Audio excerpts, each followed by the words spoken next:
I did say on the blog that I'll give you a few hints and tips on how you can turn something as old and worn as this into something rather special, which you'd be rather proud to have in your own home. So welcome to my little workshop at Arcade Interiors. It actually isn't so small, it's 2,000 square feet where we keep all of our stock that's ready to go up to the shops, ready to be shipped around the UK and abroad, and more stuff for me to work on, loads of it in fact. So this particular unit here, it is old and worn, it's oak, the top is a veneer.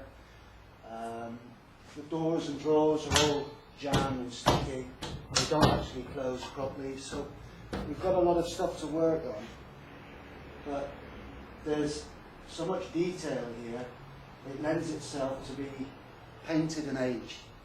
The top is, to be fair, very well worn. I'll let you have a close-up look. So here's the top of a cabinet. As you can see, it's scratched, it's worn, it's blistered, it's got deep grooves in the solid pieces of oak here, and generally in pretty bad state. Now normally, when I distress or age a unit, I don't really distress the top. If it's in good condition, I like to keep it in that way, for the simple reason that, like this unit is 50 or 60 years old. I'm going to give it a makeover now that will make it good for the next 50 or 60 years, and somebody afterwards can make it over again and it will go on again. If we distress the top too badly on a normal unit, well then, once the person who has bought it has finished using it, then it's not really going to be able to be made good again without renewing the wood. And as we're in the green business of trying to keep things that we've already got in use, and not cutting down more trees to make more furniture, which is really unnecessary, I really don't see the point. But however, this top is damaged, so if I can't make it good, which it looks a bit too far gone for that, we'll distress it in a nice mild way that will give it age, that will give it character, but it will not destroy it. But first of all, we've got to do a fair bit of sanding and get this prepared for painting. So off we go. We need our mask, we need our sander, so catch you later when I finish.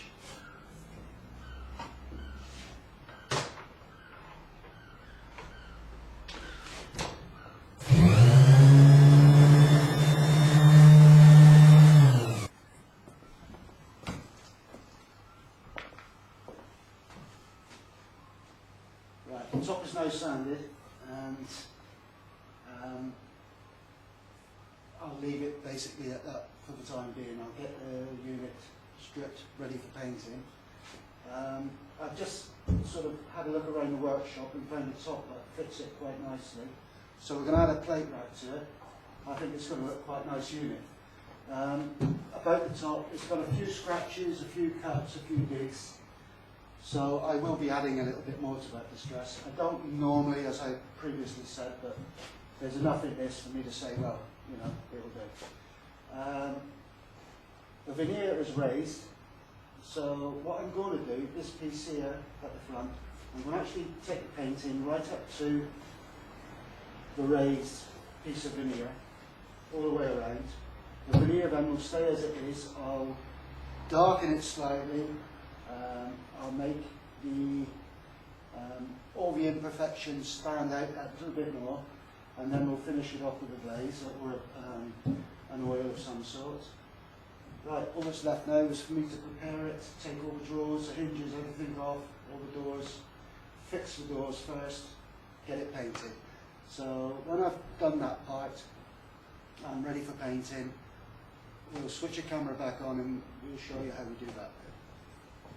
Okay, that's the cabinet now fully ready. We've wirewalled it all back, given it a good wash out, good clean, absolutely free of dust, washed it underneath as well, because obviously this is going to go into somebody's house. We don't want to go giving them spiders' webs and spiders and dirty things that normally get trapped underneath.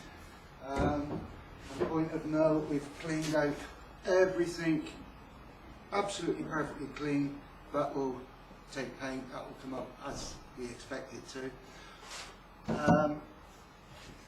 Good point to always watch for if you're doing this for yourself is when we do doors basically have just a few coats of varnish and it's very thin. So when we want to put what's going to be 4 coats of paint on it and 2 more coats of varnish, we're actually adding a lot of thickness to this door, making it bigger.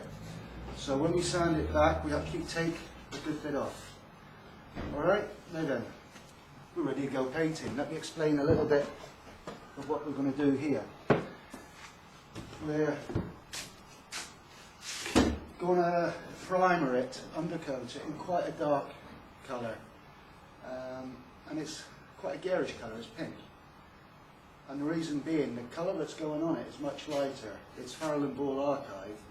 When we finish it, we want just a little bit of that pink to come through when we start distressing the cabinet. We're going to glaze the cabinet on top, so in actual fact you're going to end up with 3 colours. We're going to start with spraying the back, and you'll be able to see the cabinet much better once it's finished.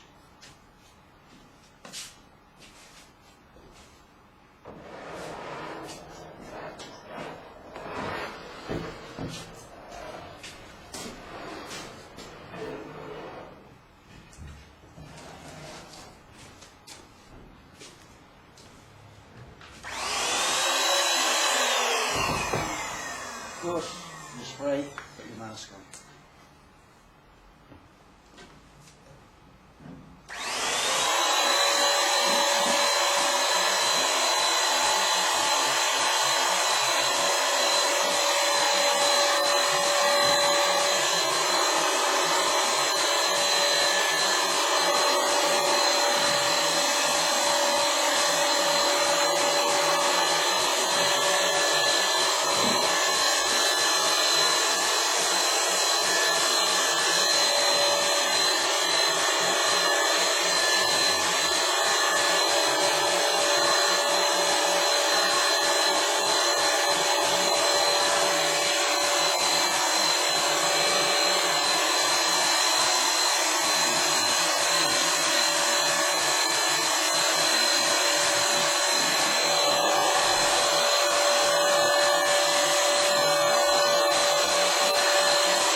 cabinet on the top right and put it on undercoat, 200 coats.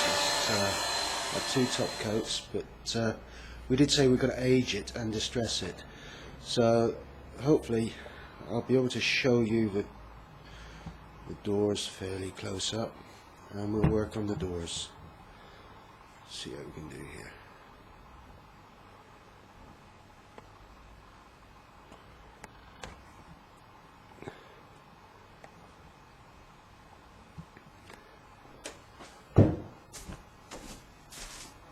Right, the tools I need for this: a wet rag just to give it a wipe over, my colouring cloth, a brush, and my designing brush. So first of all, give the top a good damp down everywhere where you want it to go.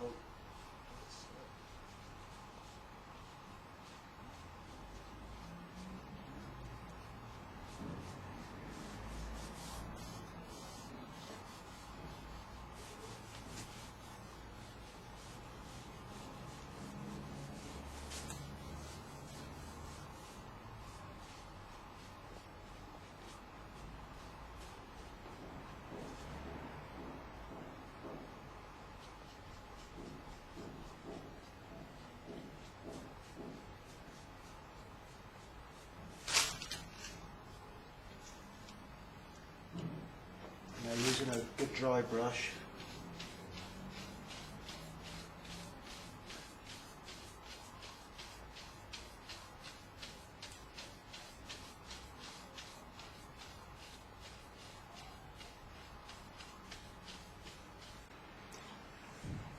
and here we have the finished product. I say finished, I've still got to do the top, but the painting's finished for now. And as you can see, we've aged it nicely. We've given it some mild distress. Run by the handles, have a look. And up again on the plate rack. A couple of scratches here and there.